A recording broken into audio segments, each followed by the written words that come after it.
कहानी की शुरुआत होती है एक लेजेंडरी CIA स्नाइपर ब्रैंडन को दिखाते हुए, जिसकी अभी अभी ब्राजील के एक इलाके कोस्टा वेर्डे में लैंडिंग हुई है। जैसे ही ब्रैंडन एयरपोर्ट पर कदम रखता है, खुद वहां का कमांडर मोडिस उसके स्वागत के लिए सामने आ खड़ा होता है और फिर बिना एक भी पल गंवाए वो ब्रैंडन को एक बेहद जरूरी मीटिंग के लिए सीधे अपने सीक्रेट बेस की तरफ ले जाने लगता है। सफर में मोडिस अकेला नहीं था, उसके साथ उसके दो भरोसेमंद साथी डियाज और नादिया भी मौजूद थे। रास्ते में ही ब्रैंडन को उस खतरनाक मोहरे की फाइल थमाई जाती है जो इस वक्त उनका सबसे बड़ा टारगेट है। नाम है कोवालोव, जो कोई आम आदमी नहीं बल्कि एक ऐसा शातिर और खुखार हथियारों का सौदागर है जिसकी पहुंच सरकार के बड़े बड़े मंत्रियों और ऊंचे अफसरों तक से जुड़ी हुई है। और इसी वजह से कोवालोव कानून की गिरफ्त से हमेशा बच निकलता है और पूरे शहर के लिए एक बड़ा खतरा बना हुआ है। तभी मोडिस ब्रैंडन को अपने बारे में खुलकर बताता है। वो बताता है कि वो फीनिक्स नाम के एक बागी संगठन का कमांडर है और इस संगठन को बनाने का मकसद सिर्फ एक है, कोस्टा वेर्डे में शांति बनाए रखना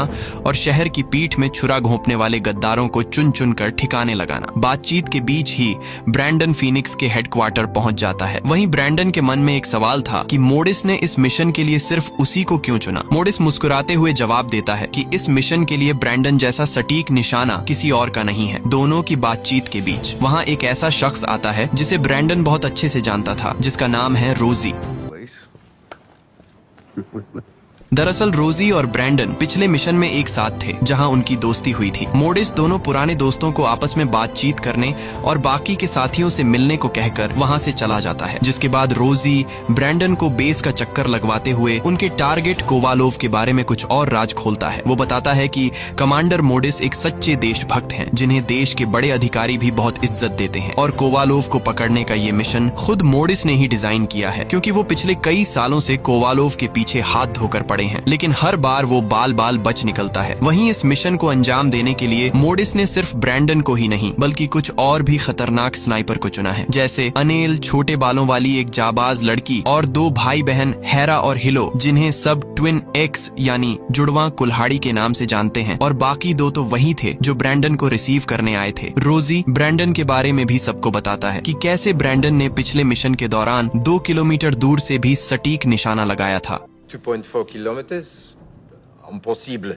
इसी बीच वहां कमांडर मोडिस एक जूनियर स्नाइपर को लेकर आता है जिसका नाम है ताबो। मोडिस कहता है कि वो चाहता है कि ब्रैंडन खुद ताबो को गाइड करे और उसे स्नाइपिंग की बारीकियां सिखाए। ऐसा नहीं था कि ताबो का निशाना खराब था या उसकी स्नाइपिंग में कोई दिक्कत थी, बस उसने आज तक अपनी जिंदगी में कभी किसी इंसान पर गोली नहीं चलाई थी, यानी उसने कभी पट से हेडशॉट नहीं लगाया था। मिशन की कामयाबी के लिए मोडिस चाहता था कि ताबो ब्रैंडन की छत्रछाया में रहकर उसी की तरह पक्का खिलाड़ी बन जाए। इसके बाद टीम सेट होने के बाद मोडिस सभी को 3 ग्रुप्स में बांट देता है और एक खास कमरे में ट्रेनिंग शुरू की जाती है। ये कमरा हूबहू विलेन कोवालोव के ठिकाने जैसा बनाया गया था, ताकि जब टीम असली मिशन के लिए निकले तो उन्हें वहाँ सब कुछ जाना पहचाना लगे और कोई बड़ी गड़बड़ ना हो। मोडिस सबको बारीकी से सब कुछ अच्छे से समझा देता है और टीम का कमान ब्रैंडन के हाथों सौंप देता है। थोड़ी देर में ट्रेनिंग खत्म होने के बाद ब्रैंडन ताबो को लेकर फील्ड में जाता है ताकि उसकी काबिलियत को परख सके।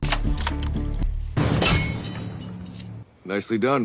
ताबो के लगातार सटीक निशाने देखने के बाद ब्रैंडन खुश तो होता है, लेकिन वो जानता था कि असली खेल स्नाइपर चलाने का नहीं बल्कि दिमाग का है। इसलिए वो ताबो को मानसिक रूप से मजबूत होने की सलाह देता है। यहाँ पर ताबो भी ब्रैंडन को अपने बारे में खुलकर बताता है कि उसके दादाजी और पिताजी भी एक सच्चे देशभक्त थे जिन्होंने मिशन में अपनी जान गंवा दी और ताबो भी ठीक अपने दादाजी और पिताजी की तरह देश की सेवा करना चाहता है। खैर, समय तेजी से भाग रहा था क्योंकि मिशन पर निकलने के लिए अब आखिरी के कुछ ही घंटे बचे थे। कमांडर मोडिस अपनी पूरी पलटन को एक जगह इकट्ठा करता है और एक ऐसा जोशीला भाषण देता है जिससे सबके खून में उबाल आ जाए। लेकिन ब्रैंडन के दिमाग में अभी भी एक बात खटक रही थी, जिसके बाद वो सीधे मोडिस के पास जाता है और पूछता है, कमांडर, आप कोवालोव के पीछे कई सालों से पड़े हैं और आपके अंदर ये जो जुनून है इसकी असली वजह क्या है? क्या ये केवल देशभक्ति है या फिर कोई पुरानी दुश्मनी? क्योंकि एक लीडर होने के नाते आप अपनी जान जोखिम में डाले बिना घर बैठे भी अपने लड़कों को कोवालोव को खत्म करने का हुक्म दे सकते थे। मोडिस इस पर ज्यादा कुछ नहीं कहता। मोडिस से बात करने के बाद ब्रैंडन ताबो की असली काबिलियत देखने के लिए उसे एक सीक्रेट लोकेशन पर ले जाता है। सामने थोड़ी दूर पर एक गार्ड खड़ा था। ब्रैंडन ताबो को उसे शूट करने का ऑर्डर देता है। ताबो घबराकर पूछता है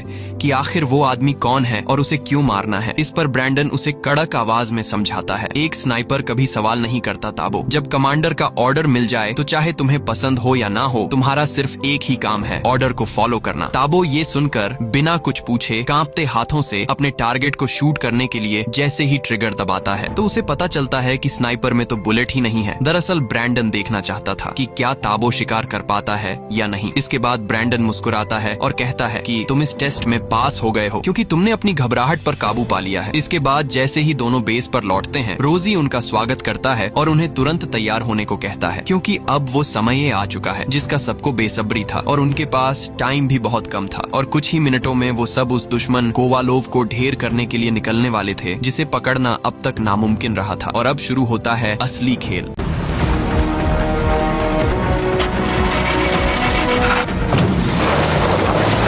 कुछ ही देर में मोडिस और उसकी पूरी पलटन कोवालोव के ठिकाने पर धावा बोल देती है। जैसा कि प्लान था, तीनों टीमें अपनी अपनी पोजीशन संभाल लेती हैं। ताबो और ब्रैंडन को बेस के बाहरी हिस्से की कमान मिलती है जहां वो पहाड़ी के ऊपर से दूरबीन लगाकर गार्ड्स पर नजर रख रहे थे। ब्रैंडन यहाँ भी ताबो की काबिलियत परखते हुए उससे पूछता है कि तुम सबसे पहले किसको शूट करोगे। ताबो बताता है कि वो पहले उस मोटे गार्ड को मारेगा क्योंकि वो अलार्म के बिल्कुल करीब है। दूसरी तरफ बाकी की दोनों टीमें गटर के रास्ते रेंगते हुए अंदर की तरफ बढ़ रही थी और जैसे ही रास्ता साफ होता है, मोडिस ब्रैंडन को आगे का काम करने का ऑर्डर दे देता है और ये रहा ब्रैंडन और ताबो की स्नाइपिंग। Execute. Fire. सभी गार्ड्स को खामोश करने के बाद मोडिस और उसके जाबाज गटर से बाहर निकल आते हैं। वहां से वो तुरंत दो गुटों में बंट जाते हैं। एक टीम बैकअप संभालती है और दूसरी सीधे कोवालोव के चेंबर की तरफ बढ़ती है। यहाँ ट्विन एक्स अकेले ही उन सभी गाड़ियों के टायर पंचर कर देते हैं जिनका इस्तेमाल कोवालोव भागने के लिए कर सकता था। दूसरी तरफ अनेल और डियाज कमांडर मोडिस से आगे निकल जाते हैं ताकि मोडिस के लिए रास्ता साफ किया जा सके, लेकिन किस्मत को कुछ और ही मंजूर था। मोडिस एक दूसरे रास्ते से जा रहा था कि अचानक उसका सामना कुछ गार्ड से हो जाता है। मोडिस अकेले ही उन्हें मौत के घाट उतारने लगता है, लेकिन एक गार्ड जान बचाकर भागता है और मोडिस उसका पीछा करते हुए सीधे विलेन कोवालोव के सामने जा पहुंचता है। कोवालोव का सामना अब सीधे मोडिस से था। हालांकि कोवालोव के साथ सिर्फ उसका एक असिस्टेंट था, फिर भी वो दोनों किसी तरह मोडिस को चकमा देकर अंदर एक खुफिया रास्ते से भागने में कामयाब हो जाते हैं। लेकिन कोवालोव बाहर भागने के बजाय उस सीक्रेट रूम में जाता है जहां उसने अपना सबसे खतरनाक हथियार छुपा रखा था, ग्रिम रीपर, जो कोई मामूली बम या गन नहीं बल्कि एक ऐसा खतरनाक किलर डिवाइस था जिसके दायरे में आने वाले किसी भी इंसान का बचना नामुमकिन था। जब मोडिस और उसकी बाकी टीम बिल्डिंग के अंदर कोवालोव को चारों तरफ से घेर लेती है तो कोवालोव बिना सोचे उस विनाशकारी सोनिक मशीन का बटन दबा देता है। मशीन चालू होते ही एक जोरदार तरंग उठती है। जो लोग मशीन के पास थे उनकी तो हालत खराब होती ही है, लेकिन जो लोग बेस से काफी दूर थे उन्हें भी ऐसा महसूस होता है जैसे कोई छोटा मोटा भूकंप आया हो। उस झटके के महसूस होते ही बाहर मौजूद टीम के बाकी लोग तुरंत अपने कमांडर की हालत देखने के लिए अंदर भागते हैं। अंदर का नजारा हैरान करने वाला था। कोवालोव को जिंदा तो पकड़ लिया गया था, लेकिन उसके चेहरे पर डर का एक कतरा भी नहीं था। वो कमीनी मुस्कान के साथ हंस रहा था क्योंकि वो जानता था कि इस मशीन की खतरनाक तरंगों की चपेट में जो भी आया है वो बहुत जल्द तड़प तड़प कर मरने वाला है, यहाँ तक कि वो खुद भी। लेकिन इस बात से अनजान कमांडर मोडिस कोवालोव से मंत्रियों के साथ उसके अवैध धंधों के राज उगलवाने की कोशिश करने लगता है। लेकिन पूछताछ के बीच में ही अचानक मोडिस का सिर घूमने लगता है और फिर जो हुआ उसने सबके होश उड़ा दिए। देखते ही देखते मोडिस के साथ साथ कोवालोव, उसका असिस्टेंट और बाकी के टीम के कुछ लोग उस डिवाइस के चपेट में आने से तड़प कर वहीं ढेर हो जाते हैं और अब पूरी प्लटन में से अब सिर्फ 6 लोग जिंदा बचे थे। रोजी, ताबो, ब्रैंडन, डियाज, अनेल और ट्विन एक्स में से एक बहन हेरा। आधे से ज्यादा साथियों को अपनी आंखों के सामने मरता देख पूरी टीम सदमे में थी। ऐसे नाजुक वक्त में बिना किसी की परमिशन का इंतजार किए लेजेंड स्नाइपर ब्रैंडन तुरंत टीम की कमान अपने हाथों में ले लेता है, क्योंकि वो जानता था कि इस वक्त उन बचे हुए 6 लोगों में सिर्फ वही एक ऐसा बंदा है जो बिना जज्बाती हुए एकदम होश में सोच सकता है। ब्रैंडन तुरंत बची टीम को 2 हिस्सों में बांटता है। वो हेरा, ताबो और अनेल को सुरंग के रास्ते से सुरक्षित निकलने का हुक्म देता है, जबकि ब्रैंडन, रोजी और डियाज वहीं रुकने का फैसला करते हैं ताकि वो उस शैतानी मशीन की जांच कर सकें जिसने उनके आधे साथियों को मार डाला। जांच में पता चलता है कि कोवालोव का ये हथियार दरअसल एक सुपर कंप्यूटर है जो सीधे इंसानी दिमाग के नर्वस सिस्टम को ब्लॉक कर देता है। कुछ साल पहले जब उत्तर कोरिया ने इसका गुप्त एक्सपेरिमेंट करना चाहा था तो उनके 2 दर्जन सैनिक अचानक मर गए थे और दुनिया को बताया गया कि वो बीमारी से मरे, लेकिन असली कातिल यही मशीन थी। ब्रैंडन जानता था कि वो इस पूरे भारी भरकम सिस्टम को अपने साथ हेडक्वार्टर नहीं ले जा सकते, इसलिए वो डियाज से कहता कहता है कि इस मशीन का सारा डेटा दुनिया की तमाम सरकारी खुफिया एजेंसियों को सैटेलाइट के जरिए भेज दिया जाए और डेटा ट्रांसफर होने के बाद इस मशीन को हमेशा के लिए उड़ा दिया जाए, क्योंकि अगर ये टेक्नोलॉजी किसी गलत हाथ में लग गई तो पूरी दुनिया तबाह हो जाएगी। डियाज कहता है कि सैटेलाइट से इतना भारी डेटा ट्रांसफर होने में बहुत वक्त लगेगा और तब तक दुश्मन की बैकअप आर्मी यहाँ उन पर हमला कर देगी। इस पर ब्रैंडन अपनी टीम के सामने एक ऐसा रोंगटे खड़े कर देने वाला भाषण देता है कि बचे हुए मुट्ठी भर साथियों के खून में फिर से उबाल आ जाता है और जो लोग वहाँ से जाने की सोच रहे थे वो भी ब्रैंडन के जज्बे को देखकर मौत के मुंह में कूदने को तैयार हो जाते हैं और अपनी आखिरी सांस तक उस डेटा को प्रोटेक्ट करने की कसम खाते हैं, जो कि बेहद जरूरी था, वरना इससे पूरी दुनिया एक बड़े खतरे में आ जाएगी। अब खेल करो या मरो का था। ब्रैंडन और उसकी टीम तुरंत एक्शन में आ जाती है। सबसे पहले वो अपने बैकअप साथियों से मदद मांगते हैं। इसके बाद बेस में जितने भी बम और बारूद मौजूद थे उन्हें इकट्ठा करके उन सभी रास्तों पर लगा दिया जाता है जहाँ से दुश्मन की फौज अंदर आ सकती थी या जहाँ से उनके भागने की उम्मीद थी। जाल बिछाने के बाद सभी लोग अपनी अपनी पोजीशन संभाल लेते हैं। ब्रैंडन सीधा डियाज के पास सर्वर रूम में जाता है जो पसीने पसीने हुआ डेटा ट्रांसफर करने में लगा हुआ था। ट्रांसफर अभी सिर्फ आधा ही हुआ था और डियाज घबराहट के मारे कांप रहा था क्योंकि दुश्मनों की टोली बहुत जल्द वहां आने ही वाली है। डियाज का ध्यान भटकाने और उसका हौसला बढ़ाने के लिए ब्रैंडन उसे एक मोबाइल रिमोट थमाता है। ये वही रिमोट था जिससे पूरे बेस में लगे बम फटने वाले थे। ब्रैंडन कहता है, इस जगह को तबाह करने का आखिरी बटन तुम ही दबाओगे डियाज। इसके बाद ब्रैंडन ताबो के पास जाता है। ताबो का हौसला एकदम बुलंद था, इसलिए ब्रैंडन उसे बस पूरी तरह से चौकन्ना रहने को कहता है क्योंकि तूफान कभी भी दस्तक दे सकता है। वहीं दूसरी ओर रोजी अनेल को हिम्मत दे रहा था क्योंकि उन्हें पूरा यकीन था कि इसमें उनकी जान भी जा सकती है और वो अपनी फैमिली से हमेशा के लिए बिछड़ सकते हैं। लेकिन रोजी अनेल से कहता है वो जरूर इस मिशन में कामयाब होंगे, बस फिलहाल उन्हें मिशन पर पूरा ध्यान देना चाहिए। इसके बाद सभी लोग अपनी अपनी पोजीशन पर सेट हो जाते हैं और कुछ ही देर में दुश्मन की आर्मी की एंट्री होते ही ब्रैंडन वॉकी टॉकी पर अपनी बची हुई पलटन को जोश से भरा आखिरी संदेश देता है। तभी दुश्मन की गाड़ियों का काफिला गेट तोड़कर अंदर घुसता है, लेकिन हाँ, पहला ही बम फटता है और गाड़ियों के परखच्चे उड़ जाते हैं। डर के मारे दुश्मन के सैनिक गाड़ियों से उतरकर पैदल ही आगे बढ़ने का फैसला करते हैं। यहाँ सभी लोग बिना देरी किए स्मोक बम फेंकना शुरू करते हैं जिससे उनका रास्ता रोका जा सके, जबकि ताबो और अनेल की जोड़ी अपनी बंदूकों से अकेले ही दर्जनों सैनिकों को सीधे ऊपर का टिकट कटा देती है। लेकिन लंबी लड़ाई के बाद जब गोलियां खत्म होने लगती हैं तो हेरा अकेले ही सैनिकों पर टूट पड़ती है। दुश्मनों की तादाद इतनी ज्यादा थी कि हेरा लड़ते लड़ते एक सूखे फाउंटेन के पास बुरी तरह घिर जाती है और अब वो निकालती है अपनी कुल्हाड़ी और अकेले उन सभी पर टूट पड़ती है।